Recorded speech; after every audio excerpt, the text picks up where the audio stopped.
Really grateful that you're willing to allow me, a stranger from West Texas, to introduce myself to you, and even more importantly, the opportunity to listen to you, to find out what is on your mind, how we can work together, not to define ourselves against anyone or another party, or define ourselves by what we are not, but to come together regardless of the differences of affiliation or religion or gender or race or sexual orientation, or how many generations you can count yourself an American, or whether you just got here yesterday, to find the common ground, to pursue the common cause and the common good of this country. That's what excites me to be an American. That's what is exciting to me about being in this race. That's why I'm excited to be here with you today. I was reading a little bit up on Boone, learned that this is the hometown of the first Casey's General Store.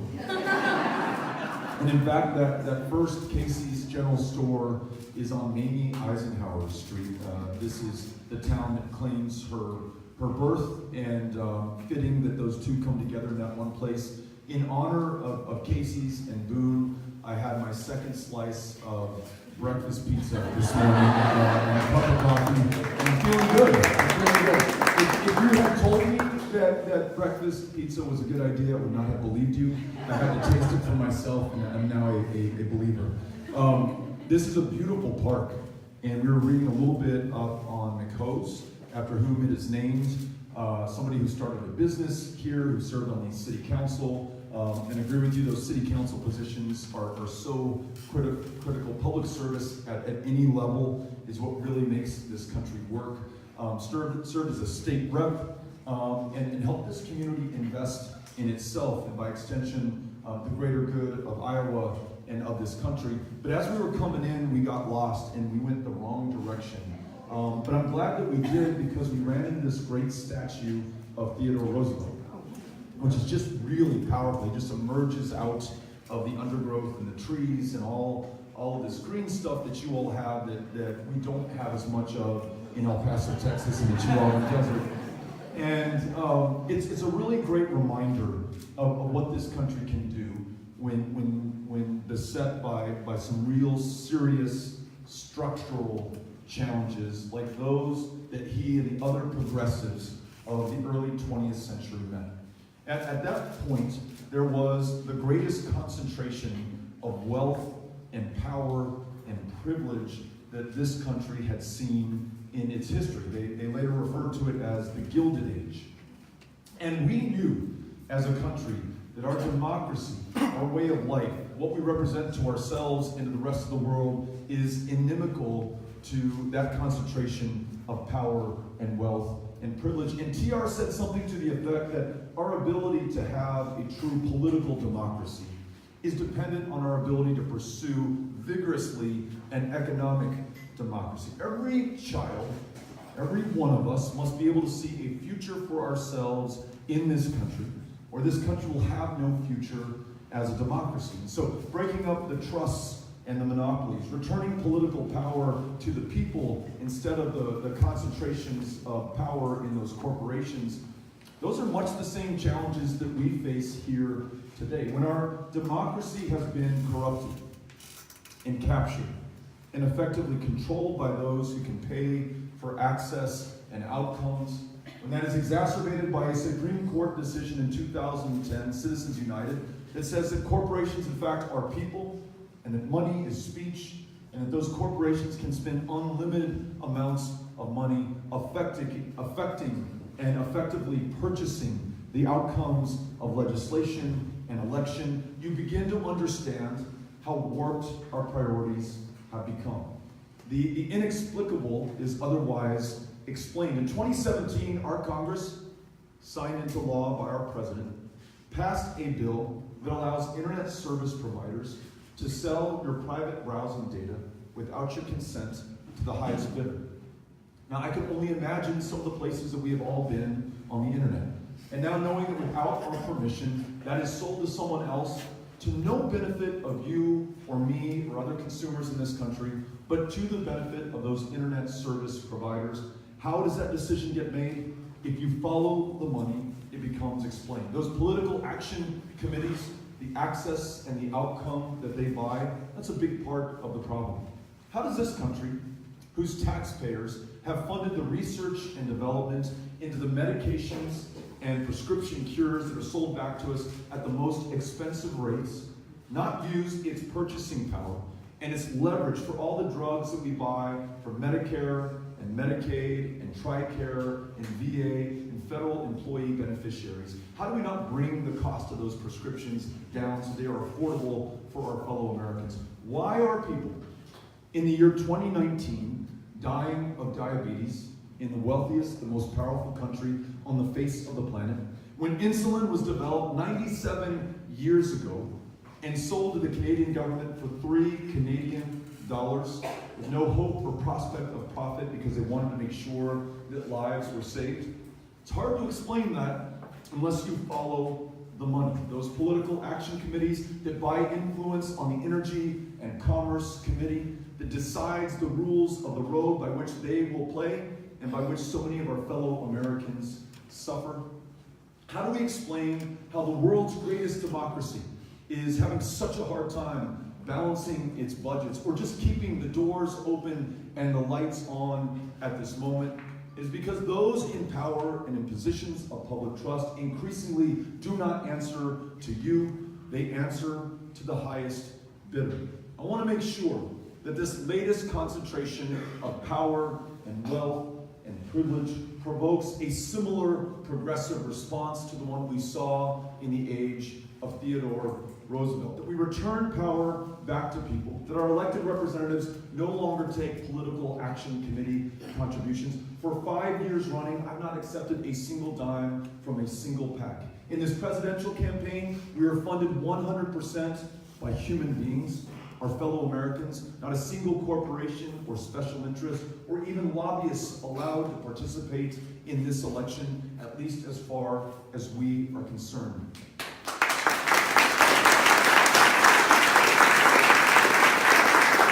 Because the challenges before us are the greatest that we have ever faced. Beyond those who cannot afford their prescriptions, in some cases just to keep them alive, we have tens of millions of our fellow Americans who cannot see a doctor. We have in some states like mine, the largest mental health care provider being the county jail system, to the point that those with schizophrenia and bipolar disorder and clinical depression too often are getting arrested on purpose to go to the one place where they are guaranteed the care that they need to make life temporarily bearable at an extraordinary cost to you and to me and those lucky enough to have the means to pay taxes or to have insurance as our rates go up and our premiums increase.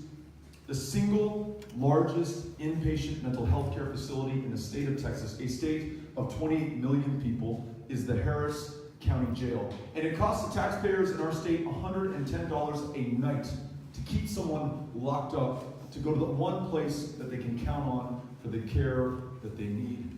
For a fraction of that cost, we can provide consistent, high-quality, universal outpatient mental health care services. That person is no longer locked up. Their potential is no longer confined. They are free to lead the life that they were placed on this planet to live, contributing in the taxes that they pay, the burden that they shoulder so that it rests a little bit lighter on the rest of us, the families that they raise, the schools that they attend, the jobs that they themselves might create as small business owners. Whatever they are supposed to do, I want them to be well enough to do it. How do we meet that challenge?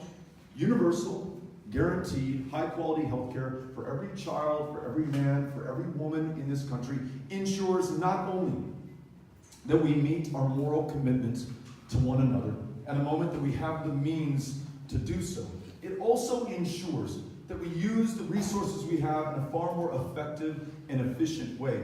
Universal health care may sound like an expensive proposition, but it is a hell of a lot cheaper than the way that we pay for care today in the emergency room, in the county jail, or in those lives led that are diminished or cut short unnaturally. I want to make sure that we are up to that challenge.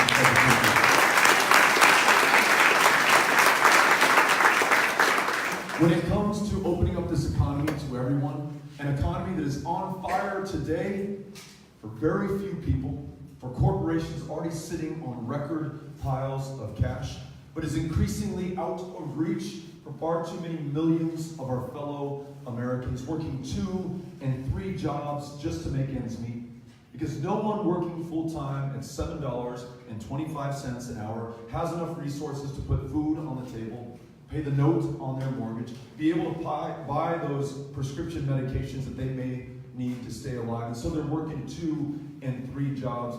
They may be the same parents of those kids who on the first day of kindergarten are starting back 10 months in reading comprehension, 12 months in math. It's those parents who do not have the luxury to read to their kids before they go to sleep because they're busy working that second or third job. How do we open up this economy to everyone? How do we meet that challenge?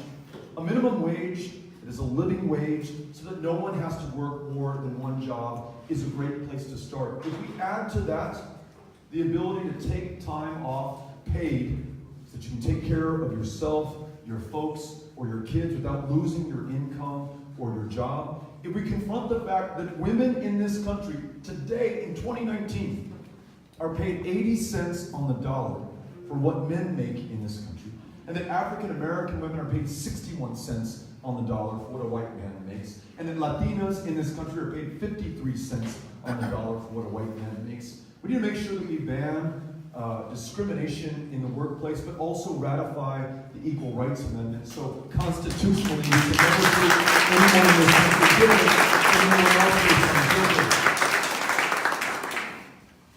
And then we need to make sure that we are training the workforce that we need here in Iowa. I read a story this morning that says one of the greatest challenges to economic growth in this state, in fact, they are revising their estimates downwards for the growth of Iowa going forward, is the fact that we are creating more jobs than we have the skilled workforce in this state to work them. There is a disconnect here right now. And so in order to bridge that gap, here are a few ideas.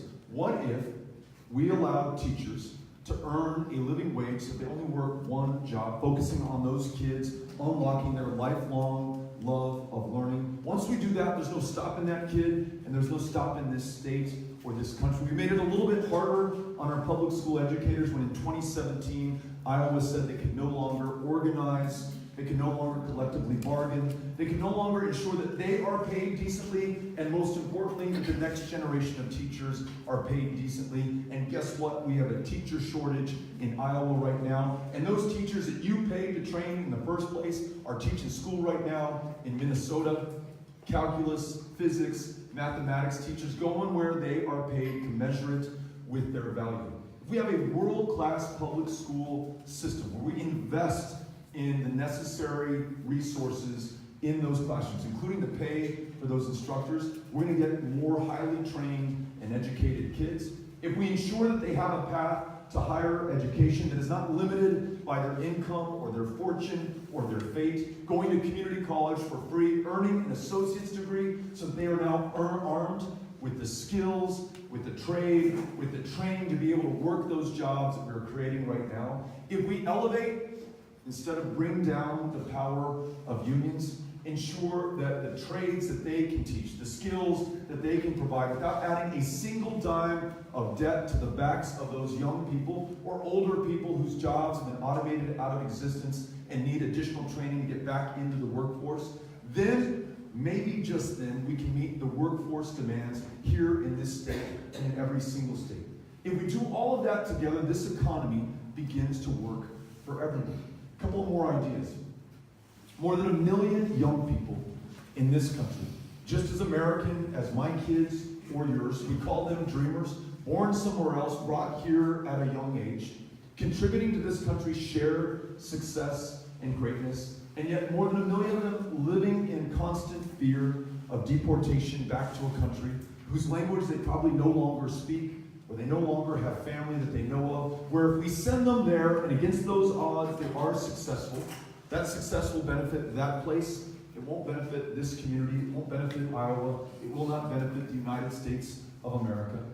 A moment at which this country is meeting the desperation of asylum seekers who are fleeing the deadliest countries on the face of the planet. Things so bad there that families are willing to walk 2,000 miles, ride part of that journey atop, not inside of a train that they call the Beast or La Bestia, to come here desperate, seeking asylum, wanting to follow our own asylum laws, as so many of our ancestors did in the case of the O'Rourkes back in the 19th century, probably fleeing famine that claimed the lives of more than 1 million people in Ireland, coming to the one country on the planet that would take them in, and then doing everything in our power to contribute to this country's success. That's what those families from Honduras and Guatemala and El Salvador are trying to do right now. And the way that we have met them, putting that child in a cage, supporting that mother who risked her life to bring him here back to the very country from which she fled, separating those families with no prospect or hope of ever seeing each other again, visiting a torture that I hope that we can only begin to imagine because we will never experience it ourselves. That is what is being done in your name and mine right now. We have a chance to make this right, not only ensuring that we never again separate families at their most desperate and vulnerable moment, using every power within our command to reunite those families who have been torn apart already, and then rewriting this country's immigration laws in our own image to reflect the best values and traditions of the United States of America, firmly focused with an eye towards the future of our success, ensuring that those dreamers are forever freed from any fear of deportation by making them U.S. citizens in this, their true home country, asking millions more to come out of the shadows, get right with their government so that we know who is in our communities, making us demonstrably safer in the process, revising our visa quotas so more people can do the work that today is unfilled in Iowa and in Texas, or join their families, or contribute to our success and our economic growth. That's not a Democratic Party idea or a Republican Party principle. That is an American value, and we can come together around that shared challenge. The last one, and the most important one. We know now, beyond the shadow of a doubt, that this planet has warmed 1 degree Celsius just since the year 1980, when I was 8 years old. That is over the warming that we had seen pre-industrial revolution. So we also know beyond the shadow of a doubt that this was not caused by God. It's not a function of Mother Nature. This one is on us. Our emissions, our excesses, our inaction in the face of the facts and the science and the truth. We've known about global warming since the 1950s. There was political consensus forming in the 1980s, and yet here we are in 2019, and it has taken the Missouri River busting through those levees, drowning and flooding towns like Pacific Junction, the farms around it, which are lakes today, the grain that was stored that is now spoiled, it's uninsured, those farmers already underwater in debt, now literally underwater because of this flooding. And it came at a time of historic runoff into the Missouri River Basin. In fact, the greatest runoff since we've been keeping records of the Missouri River. On the other side of the state, next to the Mississippi, Davenport has seen the highest levels of flooding. In fact, they broke the record last set in 1993. In my home state, Houston, Texas, saw 58 inches of rain just from one storm. The landfall record from a single storm for as long as we've been keeping records in North America. California, epic wildfires following epic droughts and epic infestations of beetles that turned those living trees into dead tinder. That is consuming not just property, but lives, including the lives of first responders and firefighters. Climate change, obviously, I hope to all of us, is here. And we have a chance, the scientists tell us, over the next 10 years, that's all that's left to us, about a decade, to get this right. If we do everything within our power, if we allow farmers to lead the way, give them the opportunity to make a profit doing a public, national, global good, by capturing more of that carbon that's in the air, by using, for example, cover crops, if we pay them for sequestering that carbon in the soil and disturbing less of it that is there by opening up technologies like precision tilling or no-till farming, if we convert from a dependence on fossil fuels to renewable energies, if every single one of us does all that we can, convenes the other powers of the planet to do their part as well, then we can prevent this world from warming 1 or 2 degrees more, and forever afterwards consigning the future generations to destruction and devastation that we can only begin to imagine. For all those challenges and all of our opportunities to meet them, I am here with you today seeking your support, your help to serve as your next President of the United States of America. Thank you all for having us out here today. Appreciate it.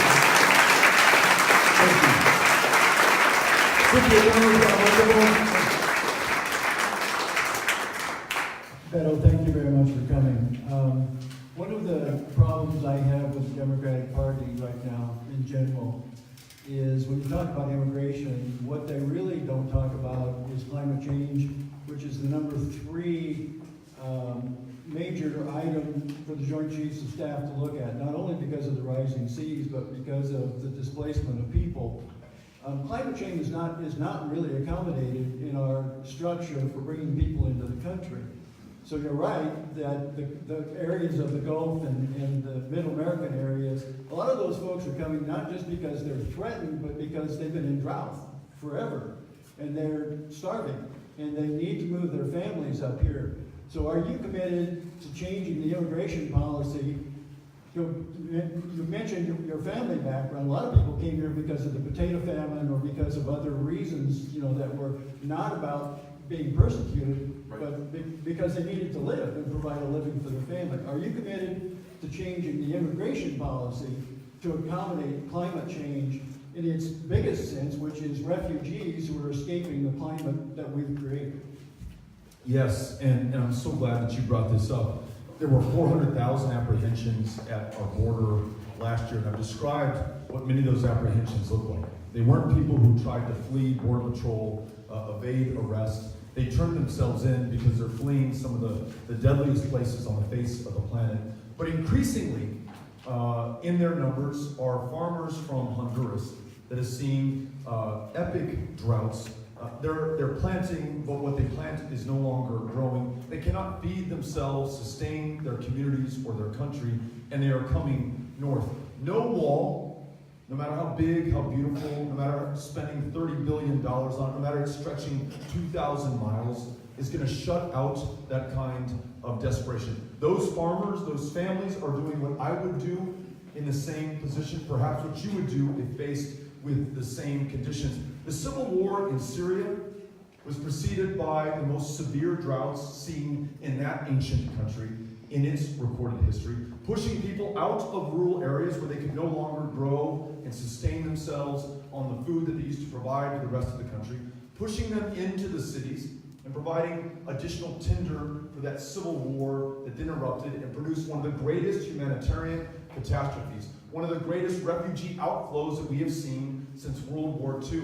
Yemen, where Saudi Arabia, with our help, is bombing indiscriminately the people of that country, is on the brink of mass starvation. 7 million people on the very edge of it in one of the most water insecure parts of the world. So if we do not involve ourselves in the solution, if we do not try to address these conditions on the ground, if we do not change course as a country, it's not as though we can shut out those problems from coming to us, because they are right now. And so thank you for reminding us that this country has accepted those who have no other place to go, not just because of persecution, not just because of violence and brutality and death, but also because of famine that is now being caused by climate change that we, this country, perhaps more than any other, helped to produce. So we've got a responsibility and a role to play. Well, they also bring a lot of the skills that we need here in central of the United States. We have 4,000 so-called undocumented people working up in Sioux County alone in the cattle industry and everything else. Why not legalize these folks and bring some of these climate refugees over here who know how to deal with the very things that we need job-wise in terms of that. And the second thing is Australia now is in the 6th year of a drought in Western Australia. And so the cattle and the sheep are dying by the tens of thousands there because there's no water and nothing to eat. And there's actually an article I gave one of your people that from Time Magazine recently in March that shows that sheep and cattle are going out in the mud trying to find some kind of water or whatever. They're getting stuck in the mud. The crows are attacking their eyes and blinding them, and the iguanas are eating them alive. That's what we face with the sixth extinction in terms of what's happening. So there's a lot of issues here Thank that you. we need to deal with. Yeah, thank you. My name is Ahmad. I came from Sudan. I was a refugee in this country 20 years ago. I served this country military. I'm a Iraq and veteran war veteran. My question to you, sir, are two. When I was back home in Africa as a child, I grew up dreaming my country to become close to America because American image, when I came back home, it was a very beautiful place to me. There were beautiful people. There were nice people. There were people that needed God. I grew up that way. We have a little city in Sudan called America because of American image that we have when we were kids. When war came between us and pushed us away, I came here as a refugee. I never had issues being in America. I went to Fargo, North Dakota. I live with my white people. I don't have a problem calling people of their color. I don't offend it. If you call me black, I will never get offended because I grew up in a place, color doesn't matter. Now we hesitate as say black or white to communicate each other. Every time I tell where I work, I have to think before I spell the word out. And I bet it's the same with my white people. When you talk to me, you have to think before you spell your word out. The same with my Latino people. What are you going to do, sir, to create an image that I had when I was a child that America is a beautiful place to be? And you should create your own space to be like that. Second question, how can you make us in America? When I sit here with this man, when I sit with this one, I feel they are my sister. I don't feel their color. When I was trained in the military, I'm a combat medic. When somebody got injured, I don't look at their color, I look at their clothes. And I know that it's my soldier injured, and I have to save him or her. What will you do about this to make us not to hesitate as a black or white? Thank you.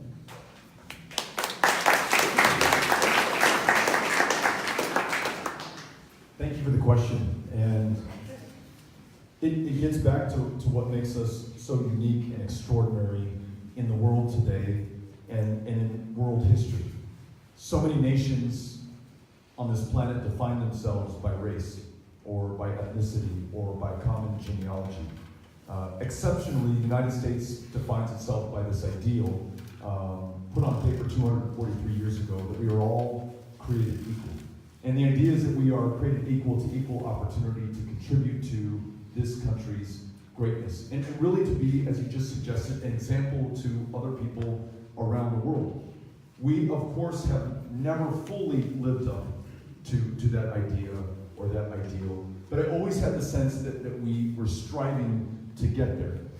That sense and that sense of progress was interrupted during this administration, where you have somebody who described Mexican immigrants as rapists and criminals, just based on where they're from and by extension their ethnicity, who wanted to ban the travel of all Muslims to this country, which is such an alien concept to us as Americans. It makes sense during some other period of history in some other country that you would ban all people of one religion because they are somehow inherently defective from coming to your country. When he describes asylum seekers as an infestation, that's what I would use to describe a cockroach, something that I want to stamp out or kill. It dehumanizes people, and that language allows us to treat people differently. You don't start putting kids in cages until you made it okay to think about them as less than human in this country. And that's what this president has successfully done. Describing members of the Klan, white supremacists,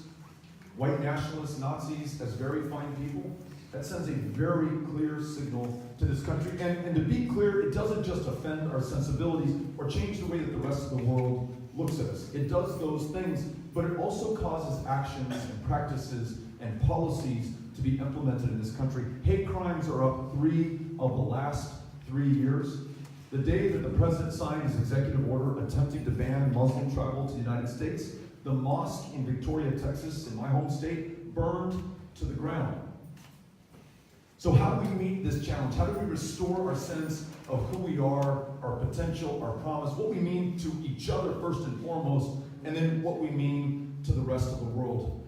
I think our ability to demonstrate a profound respect to one another, to, as you just said, to say, I could care less to whom you pray, or who you love, or where you came from, or where you live today. All that matters now is that you're an American first before you're anything else. And we're going to find a way to work together, to find the common ground, to do the common good for this country. Our moments of success and triumph and breakthrough and change have always come when we've been able to see past the differences that would otherwise divide us. But this moment is the mother of all tests for that proposition, because you have someone in office who uses the most powerful bully pulpit on the planet to make us angry, afraid, to keep us apart from one another. In our division, he sees perhaps his victory. Of course, the antidote to that is finding our commonality, our shared humanity, and ability to unite despite those differences and divisions, and distinguish ourselves not by whom we hate, who we are against, who we are not, but by our common ambitions, our aspirations, the work, the sacrifice, the service we're willing to employ and bring to bear in order to accomplish them. That's what I want to do. And not only am I saying that, it's the way that I've worked in Congress, as Davey was introducing me, talking about the work that we did, 6 years in the minority, always finding a way to get the job done by finding that Republican colleague and partner with whom we could accomplish the goal. Campaigning across Texas, I didn't just go to the reddest place in the state of Texas. I went to the reddest place on the face of the planet. King County voted 96% for Donald Trump in 2016. You can see it glowing red from outer space as you're over the planet. But we showed up to King County because those residents are every bit as deserving of being heard, of being listened to, of being served, of being fought for. And I had no hope or prospect of delivering for them if I had not first shown up and asked what was on their minds and how we could work together. So let us, you and I and everyone here, be the example of what we want the United States to be, in the way that we campaign, the way that we talk to one another, the way that we pursue our goals. Then I think we reestablish our standing in the rest of the world. Thank you for the question.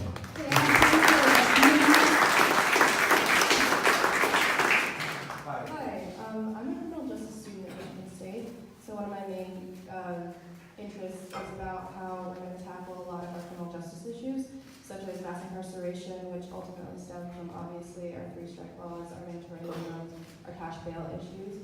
And so I'd really like to know how you'd like to tackle our mass incarceration issue and just general issues with also like privatizing prisons, privatizing medical care in prisons so that they're not as accountable to telling us what they're doing. Because a lot of people think about, you know, somebody commits a crime, they go to jail, they go to prison, and they're out of sight, out of mind, but like they're still people and we're treating them so inhumanely. Thank you. Agree with the premise of your question. We have approximately 2.3 million of our fellow Americans behind bars at this moment as we enjoy our freedom and are participating in our democracy. It's the largest prison population on the face of the planet, and it's happening right here at home, and that prison population is disproportionately comprised of people of color, including so many there for nonviolent drug crimes, including the possession of marijuana, a substance that is legal, decriminalized, medicinalized in the majority of the states of this union, and yet you can be locked up for possession. Upon release, every job that you apply for going forward, you'll be forced to check a box saying that you have a conviction, making it less likely that you get that job. You no longer qualify for student loans to go to Michigan State or any institution of higher education, to improve yourself and your prospects and to be able to improve this country. How did we get here? Is this something that just started? Unfortunately, it is foundational to who this country is. Last year, they just found, as they were clearing land for a new school in Fort Bend Independent School District in Texas, mass graves. They found the bodies of 95 children and men buried from 1878 to 1911, as young as 14 years old, as old as 70. They were part of a convict leasing program, all of them African American, working for Imperial Sugar and other companies in that part of Southeast Texas. When the employers needed labor, they would go to local law enforcement who would arrest black children and men for loitering, for speaking too loud in public, for just being black, effectively, and literally worked them to death. We see signs from the skeletons of muscles torn from the bone in these fields. We have, ever since the end of Reconstruction in the United States of America back in the 19th century, been criminalizing communities of color. And what you just described is the latest iteration of this problem. So, yes, we need criminal justice reform, end the war on drugs, end the prohibition of marijuana, expunge the arrest records of everyone caught for possession of a substance that's legal in most of the rest of the country, but that's not going to get at the root of the problem. When we look at the evidence of the structural challenge, 10 times the wealth in white America than there is in black America. At 4 or 5 years old, a child in a kindergarten classroom, if she or he is a child of color, is 5 times as likely to be disciplined or suspended or expelled as a white kid. The legacy of slavery and segregation and Jim Crow and suppression, and I say this in a state that ranked 50th in voter turnout, not because we like our democracy less than you do here in Iowa, but people, the courts found, this isn't me saying, based on their race and ethnicity, were drawn out of congressional districts.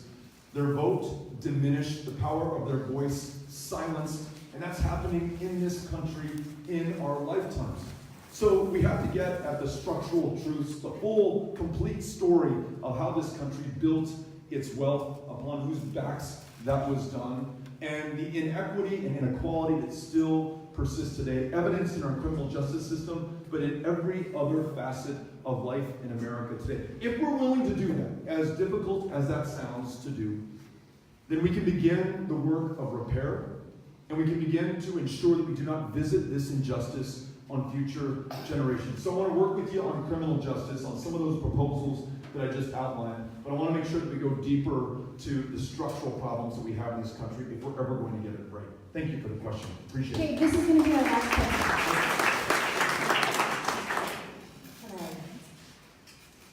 I work with families that have a low and limited income, and we very much appreciate your interest in increasing the minimum wage. But even at $15 an hour, that's only $31,200 a year. So what other kinds of work supports would you promote if you're president? Thank you for the question.